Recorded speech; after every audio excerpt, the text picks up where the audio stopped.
শবে কদরের রাতের নামাজের কি নিয়ম? কয় রাকাত পড়বেন? প্রথম রাকাতে কোন সূরা পড়বেন, কতবার পড়বেন? দ্বিতীয় রাকাতে কোন সূরা পড়বেন, কত রাকাত পড়বেন? জানা আছে তো আপনাদের? জানা নাই? একজনও জানেন না? ইন্না লিল্লাহি ওয়া ইন্না ইলাইহি রাজিউন। হাজার হাজার মানুষের বিশাল সমাবেশ, আপনারা একজনও শবে কদর নামাজের নিয়ম জানেন না? এটা তো খুব খারাপ কথা ভাই, নিয়ম তো জানতে হবে। আচ্ছা আমি বলে দিচ্ছি, শবে কদরের নামাজের নিয়ম হলো অন্য যে কোনো নামাজ যেভাবে পড়েন শবে কদরের নামাজও একইভাবে পড়বেন। এগুলো শবে কদর নামাজের নিয়ম। এমন কোনো কথা নাই যে শবে কদরের নামাজে প্রথম রাকাতে সূরা ফাতিহার পর অমুক সূরা এতবার পড়তে হবে, দ্বিতীয় রাকাতে ততবার পড়তে হবে, এরকম কোনো কথা কোরআন হাদিসে। এগুলা মন গড়া বিভিন্ন সিস্টেম, বিভিন্ন পদ্ধতির কথা, বিভিন্ন আপনার বাজারে নামাজ শিক্ষার বই নামে অনেক বই আছে, সব বই না, কিছু কিছু বই আছে, এসব বইতে শবে কদরের নামাজ এত রাকাত, প্রথম রাকাতের এই নিয়ম, দ্বিতীয় রাকাতের ওই নিয়ম, এরকম বিভিন্ন কথা বলা আছে। এগুলো সব ভিত্তিহীন, মন গড়া, এগুলো কোরআন হাদিসে নাই। কোরআন হাদিসে লাইলাতুল কদরে অন্য রাতের মতো আপনি নামাজ পড়বেন, একটু লম্বা সময় নিয়ে পড়বেন। যে কোনো রাতের নামাজ, তাহাজ্জুদের নামাজ লম্বা সময় নিয়ে পড়তে হয়, দীর্ঘ রাকাত, দীর্ঘ রুকু, দীর্ঘ সিজদা, আস্তে আস্তে তেলাওয়াত, আস্তে আস্তে তাসবিহ এবং সময় নিয়ে পড়বেন। দুই রাকাত করে পড়বেন, যে কোনো সূরা দিয়ে পড়তে পারেন, একবার পড়বেন না দুইবার পড়বেন সূরা ফাতিহার পরে সূরা, এটা আপনার ব্যাপার, কোনো সূরা নির্ধারিত না। আপনি লাইলাতুল কদরের একটা জিনিস নির্ধারিত, সেটা হলো একটা দোয়া হাদিসে বর্ণিত হয়েছে, আম্মা জান আয়েশা রাদিয়াল্লাহু তাআলা আনহাকে নবী করিম সাল্লাল্লাহু আলাইহি ওয়াসাল্লাম শিক্ষা দিয়েছেন, তুমি যদি লাইলাতুল কদর পাও তাহলে দোয়া করবা। কি দোয়া? আল্লাহুম্মা ইন্নাকা আফুউন তুহিব্বুল আফওয়া ফাআফু আন্নী। আল্লাহ আপনি ক্ষমাশীল, ক্ষমা করতে ভালোবাসেন, অতএব আমাকে ক্ষমা করে দেন। ক্ষমা করতে ভালোবাসেন, অতএব আমাকে ক্ষমা করে দেন। এই দোয়া পড়বেন লাইলাতুল কদরে। এছাড়া আল্লাহর কাছে যে কোনো দোয়া করবেন, দুই রাকাত করে নামাজ যতটুকু পারেন তৌফিকে কুল্লা পড়বেন। কোন সূরা কেরাত নিয়ম নির্ধারিত নাই, সারা রাত আপনি দোয়া করবেন, ইবাদত বন্দেগী করবেন। আর এই শবে কদর পাওয়ার জন্য, শবে কদরের ইবাদতের আশায় রমজানের শেষ 10 রাতের সবগুলোতে, বিশেষ করে বেজোড়গুলোতে বেশি বেশি করে করবেন। শুধু 27 তারিখকেই করবেন, অন্যগুলোতে ঘুমাবেন। এটা সুন্নাহ সম্মত লাইলাতুল কদরের তালাশ নয়। আমাদের আয়েশা রাদিয়াল্লাহু তাআলা বলেছেন, কানান নবী সাল্লাল্লাহু আলাইহি ওয়াসাল্লাম ইযা দাখালাল আশর, রমজানের শেষ 10 দিন যখন শুরু হতো, 20 রমজান যখন পার হয়ে যেত, 21 রমজান যখন শুরু হয়ে যেত, তখন থেকে তিনি কয়েকটা কাজ করতেন। তার প্রথমটি হলো কানা ইযা দাখালাল আশর আহইয়া লাইলাহ, রাতে আর ঘুমোতেন না, শেষ দশকের রাতে আর ঘুমোতেন না, সারা রাত জেগে ইবাদত করতেন। ওয়া আইকাযা আহলাহ, আর এই দশকে তার পরিবারের লোকদেরকে ঘুম থেকে ডেকে তুলতেন, কাউকে ঘুমোতে দিতেন না। কারণ এটা ঘুমানোর সময় নয়, ঘুম সারা বছর যাওয়া যাবে, এটা তো আল্লাহর পক্ষ থেকে পাওয়া অফারের সুযোগ, বিধায় এই সুযোগ হাতছাড়া করা যাবে না। পরিবারের লোকদেরকেও ইবাদতের জন্য ডেকে তুলতেন। আর 3 নম্বর কাজ হলো ওয়াসাদ্দা মিযজারাহ, তিনি তার কোমর বেঁধে নিতেন, কোমর বেঁধে ইবাদত বন্দেগী করতেন, অর্থাৎ তার জীবনে সবচেয়ে বেশি সাধনা করতেন। 4 নম্বর হলো কানা ইযা দাখালাল আশর কানা ইয়াজতাহিদু ফীহি মা লা ইয়াজতাহিদু ফী গায়রি, রমজানের শেষ দশকে যত ইবাদত বন্দেগী নবীজি করতেন, এত ইবাদত বন্দেগী অন্য কোনো সময় করতেন না।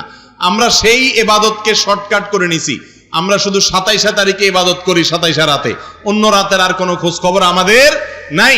অথচ আমাদের নবীজি শুধু 27 রাতে ইবাদত করতেন, তিনি রমজানের শেষ দশকের সবগুলো রাত ইবাদত বন্দেগী করতেন। আর রমজান চলে গেলে আমরা অনেকে ইবাদত বন্দেগী ছেড়ে দেই। মসজিদে রমজানে এত মুসল্লি, রমজানের পরে আর মুসল্লি খুঁজে পাওয়া যায় না, হারায় যায় সব।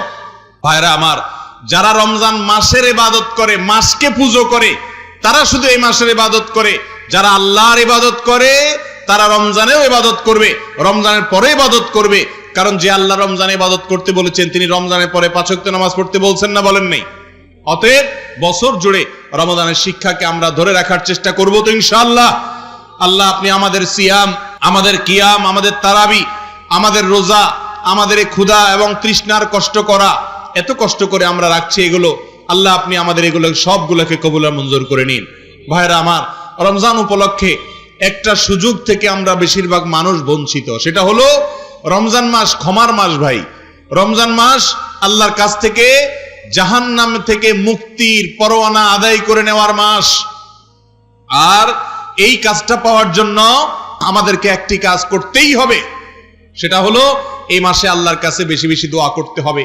বেশিরভাগ মানুষ আমরা হতভাগা, কপাল পড়া, যে গোটা মাস চলে যায়, আজকে রমজানের কয়েকটা দিন চলে গেল, আমরা বেশিরভাগ মানুষ এই মাসে আল্লাহর কাছে চোখের পানি ফেলে একটু দোয়া করার সুযোগ পাই না। ভাইরা আমার, একান্তে নির্জনে একটু আল্লাহর সাথে কথা বলবেন, একটু দোয়া করবেন।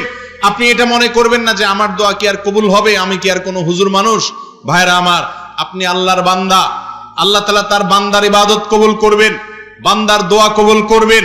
আল্লাহ বলেছেন উদউনি, হে আমার বান্দারা তোমরা আমার কাছে দোয়া করো, যেই দোয়া করবেন আস্তাজিব লাকুম, আল্লাহ ওয়াদা করেছেন আমি তোমাদের দোয়া কবুল করব। অতএব রমজান মাস চলে যাবে আর আপনি দোয়া করবেন না, এটা কোনোদিনই হতে পারে না।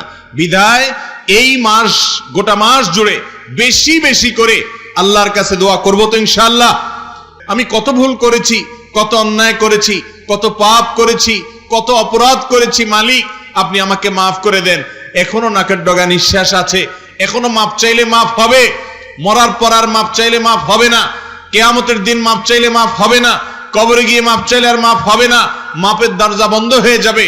আল্লাহ এখনো তো আমার নিঃশ্বাস আছে, এখনো তো আমার প্রাণ আছে, এখনো তো আমি জীবিত আছি, আল্লাহ আপনি আমাকে মাফ করে দেন। আপনি ক্ষেত খামারে কাজ করছেন, মা বোনরা বাসা বাড়িতে কাজ করছেন, রান্না বাড়া করছেন, ইফতার প্রস্তুত করছেন, সাহারি প্রস্তুত করছেন, বাচ্চাদেরকে গোসল করাচ্ছেন, নিজে অন্য কোনো কাজ করছেন। এই কাজের ফাঁকে ফাঁকে আল্লাহর সাথে একটু কথা বলেন, মনে মনে বলেন, মুখে মুখে বলেন। ভাইরা আমার, কায় মনোবাক্যে একান্তে আল্লাহর ইবাদতের পথে আজকের যুগে সবচেয়ে বড় বাধা হলো আমাদের হাতে থাকা স্মার্টফোন গুলো, দামি মোবাইল গুলো। এগুলো হলো সবচেয়ে বড় শত্রু আমাদের। এগুলো একান্তে একটু আল্লাহর সাথে কথা বলতে দেয় না আমাদেরকে। আমাদের একান্ত সময়গুলো মোবাইল ফোন নিয়ে গেছে, স্মার্টফোন নিয়ে গেছে, সোশ্যাল মিডিয়া নিয়ে গেছে, ফেসবুক, ইউটিউব, টিকটক, লাইকি এগুলো নিয়ে গেছে। ভাইরা আমার, আমাদের নির্জনে একাকী সময়গুলো একটু আল্লাহর সাথে কথা বললে মনটা নির্ভার হবে, মনটা ফ্রেশ হবে, মনটা পবিত্র হবে, আপনি সফল হবেন, আপনি সাফল্যের চূড়ান্ত শিখরে যেতে পারবেন, আপনার রমজান মাস সফল হবে। নবীজি সাল্লাল্লাহু আলাইহি সাল্লামের একটি হাদিস রয়েছে, রুব্বাস সাইমিন লাইসা লাহু মিন সিয়ামিহি ইল্লাল জু'। কত রোজাদার আছে যাদের রোজা থেকে উপোস থাকা ছাড়া, তারা ক্ষুধার্ত এবং পিপাসার্ত থাকা ছাড়া আর কোনো লাভ তাদের হয় না। কারণ এই রোজা রেখে তারা ওই যে আল্লাহর সমস্ত নিষিদ্ধ কাজ থেকে বেঁচে থাকতে পারে না, সবর করতে পারে না, পাপাচার ছাড়তে পারে না, গুনাহের কাজ ছাড়তে পারে না। রোজাও রাখে আবার অন্যায় কাজও করে। মনে রাখবেন, রোজা শুধু পেটের হয় না, রোজা শুধু পেটের হয় না, রোজা শুধু নিজের ক্ষুধা, তৃষ্ণা এবং যৌন চাহিদা কন্ট্রোল করার নাম নয়। এগুলা রোজার মূল স্ট্রাকচার। রোজা হয় একজন মানুষের মাথা থেকে পাওয়া পর্যন্ত প্রত্যেকটা অঙ্গের। হাতের রোজা হলো হাত দিয়ে কোনো অন্যায় কাজ করব না, কারোর গায়ে হাত দেব না, চুরি অন্যায় করব না, দুর্নীতি করব না, হাত দিয়ে অন্যায় কিছু খারাপ কোনো কাজ, হারাম কোনো কাজ হাত দিয়ে করব না। এটা হলো হাতের রোজা। মুখের রোজা হলো এই মুখ দিয়ে আমি রমজান মাসে এবং গোটা জীবনে কোনো খারাপ কথা বলবো না, কোনো খারাপ কথা আমার মুখ দিয়ে বের হবে না, হারাম খাবার আমার মুখ দিয়ে ঢুকবে না, আমার এই মুখ দিয়ে কোনো গুনাহ হবে না। এটা হলো মুখের রোজা। চোখের রোজা হলো চোখ দিয়ে আমি হারাম কিছু দেখবো না, খারাপ কিছু দেখবো না, অবৈধ কিছু দেখবো না। এটা হলো চোখের সিয়াম। মনের রোজা হলো মন দিয়ে আমি খারাপ কোনো চিন্তা করব না, কারোর ক্ষতি করার কল্পনা করব না, কারোর প্রতি মনের ভিতরে হিংসা রাখবো না, মনের ভিতরে অহংকার রাখবো না, মনের ভিতরে অন্যায় যত কিছু হতে পারে মন দ্বারা করার মতো তার কোনো কিছু রাখবো না। এটা হলো মনের সিয়াম। ভাইরা আমার, যদি মাথা থেকে পা পর্যন্ত গোটা শরীরের প্রত্যেকটা অঙ্গ প্রত্যঙ্গের সিয়াম আপনি পালন করতে পারেন, তাহলে আপনার রমজানের সিয়াম, রমজানের রোজা রাখা সার্থক হবে।